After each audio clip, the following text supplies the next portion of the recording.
L'enquête se poursuit pour déterminer les causes de la disparition du petit Émile, 2 ans et demi. Alors qu'une information judiciaire a été ouverte, les éléments notamment de bornage vont être analysés. Une masse d'infos, un rapport édifiant et surtout une limite notable.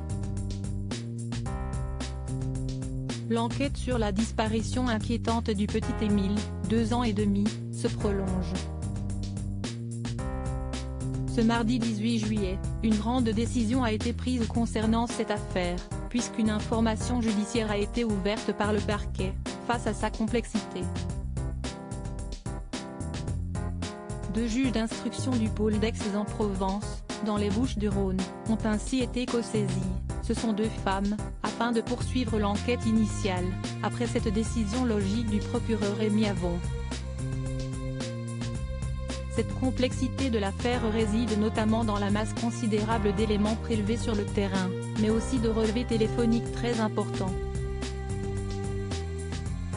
Des chiffres qui donnent le vertige et un rapport plutôt édifiant.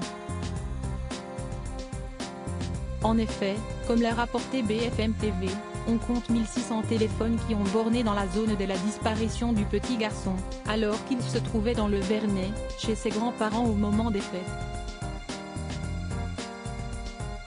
Mais aussi pas moins de 1400 signalements téléphoniques de personnes qui ont tenté de donner des éléments pour aider l'enquête. Ces 1600 lignes téléphoniques, ce sont potentiellement 1600 personnes à contacter, rappellent nos confrères, et surtout des profils à vérifier, à passer au peigne fin. Ce nombre de téléphones s'apparaît énorme, 1600 qui ont borné dans un hameau où il n'y a que 15 habitants, s'étonne Jacques Morel, général de gendarmerie, et ancien patron de la section de recherche de Versailles. Ça doit descendre un peu dans la vallée. Olivier Truchot rappelle qu'il y a environ 2000 habitants dans le Vernet. Ils vont faire le tri déjà à Vannes entre tous les portables des gens qui sont habituellement dans cette zone et s'intéresser à ceux qui a priori qui ne sont pas là, continue Jacques Morel, qui rappelle l'existence d'outils perfectionnés pour ce travail déterminant. Une limite révélée, il précise que ce bornage est déterminant, avec une certaine limite. En effet, il laisse lorsqu'on a affaire à des auteurs qui ne sont pas des gens du grand banditisme, ces derniers prenant des précautions et ne prenant pas leur téléphone avec eux.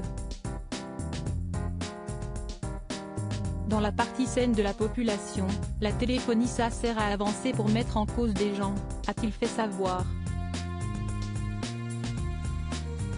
Le bornage va donc permettre de repérer qui était présent, notamment des personnes connues des services pour des faits d'agression, des détraqués sexuels.